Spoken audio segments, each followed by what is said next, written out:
Good morning, guys. It is Tuesday, April 16th, 2024. This bathrobe business. I got coffee. I got news. So this will be my last post of the week. You won't see my face again until next Thursday.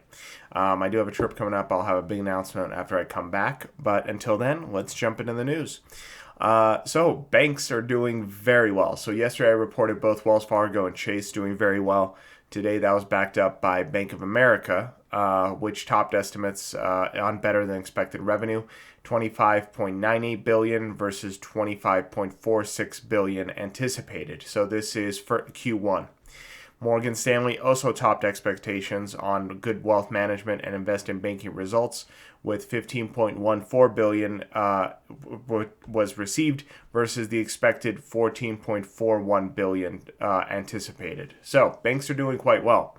I think this is kind of funny because I saw a story today from State Street where their chief economic strategist, I'll mispronounce his name probably, but it's Altaf Kassam, is warning that more things will break in 2025 if interest rates stay high. Why that's interesting is everybody is accepting the reality that interest rates are going to remain high for the next year.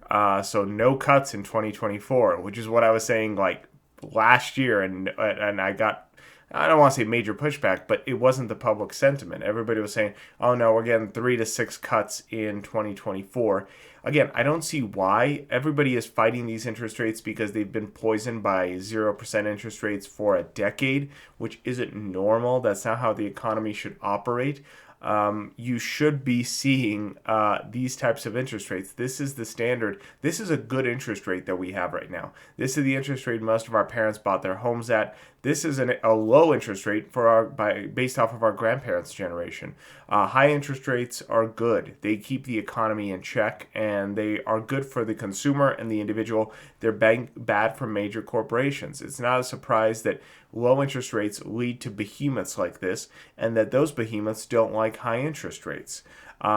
Because it helps Wall Street, and low interest rates help Wall Street, but high interest rates help Main Street. So it's good that they're seeing this could be a possible reality. Remember, on Friday, I reported super core inflation. Let's look this up again.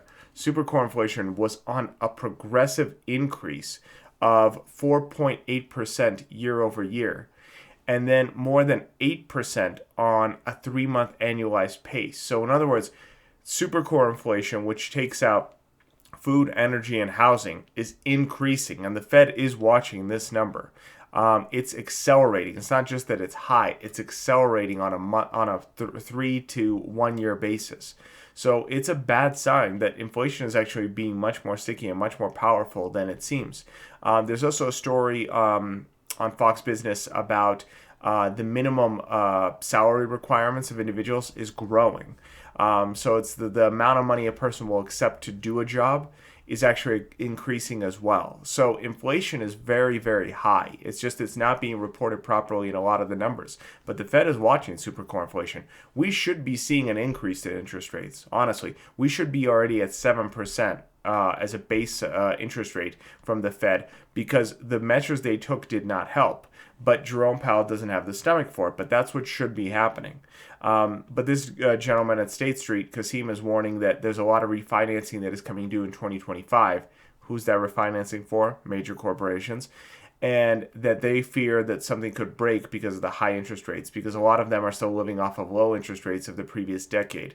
Good. We want those to stay high. I really think that Jerome Powell should raise in the next session, because we know that in another month we're going to get new numbers coming out, and those numbers are going to show that inflation is going higher again. It's going to be reflected in the CPI. It has been reflected in the CPI for several months now.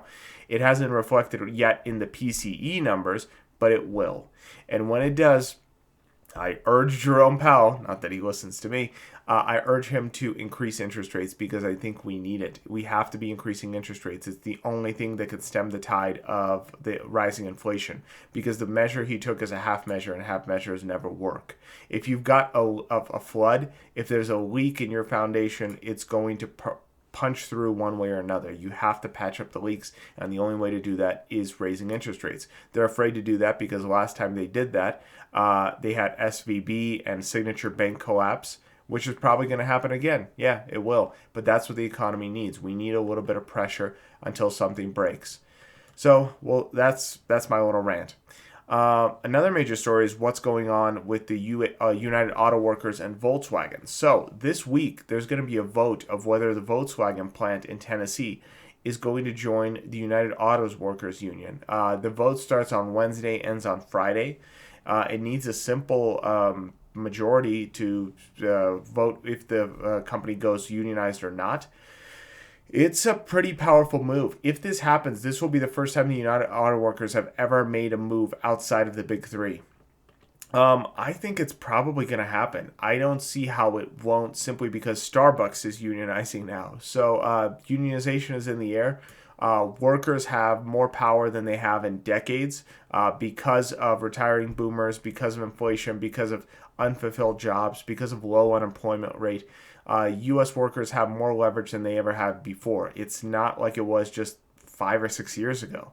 So I don't know the details of the deal, what the UAW is promising Volkswagen, what Volkswagen is receiving right now. I did look at some of the wage numbers. Volkswagen is making a top line of about $27 an hour.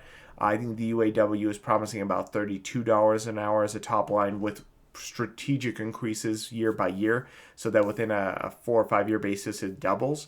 So it sounds like a pretty good offer, but there probably will be layoffs involved. So that's what the workers are debating. But I think with it just being a simple majority, I don't see how it doesn't pass in this climate. And if it happens, then the floodgates open. You're probably going to see this with every other car manufacturer in the United States: Toyota, Honda, Hyundai, and of course Tesla. So it's, I think, a day of reckoning is going to come this week, and we'll find out if Volkswagen does join. Then I think it's going to cause a domino effect across all auto manufacturing in the United States. Next story is mostly about China. So China, Baidu says that their GTP Ernie has exceeded 200 million users. I looked into it just really quick. Ernie is pretty much just a one-to-one ChatGPT and is doing quite well. What's interesting is China has these developer competitions. They're not true developer competitions because there's no coding needed, but essentially they hold contests for who can create the best GPT. And they kind of make it a public spectacle. I think that's a great strategy, and I think it's working very well. It's what's leading to a lot of user growth, and I think they're actually being maybe more aggressive with that than ChatGPT and OpenAI is. In other news, China is also growing on a quarter-on-quarter basis. China's GDP grew 1.6% in the first quarter, compared to an expectation of 1.4%. This is on target with their 5% GDP growth this year. Remember, China sets growth goals for their economy. They're one of the few countries that does that. It's one of the benefits of being centralized. Growth was driven in part by external demand. Export volume grew by 14% year on year. The industrial output for March grew 4.5% year on year. That did actually miss expectation of 6%. However, retail sales grew 3.1%, and lower than retail sales only grew 3.1% on lower than expected 4.6% expectation. So actually that was down as well. So overall, though, their GDP is still growing, on track to meet, more or less on track to meet their 5% goal for the year. So we'll see if that actually comes to fruition. But right now, China is growing at a pace above what was expected by Wall Street. That's pretty much it. Those are the major stories of the day. I will be back next Thursday. I hope you guys have a productive week. I wish you guys the best. Take care.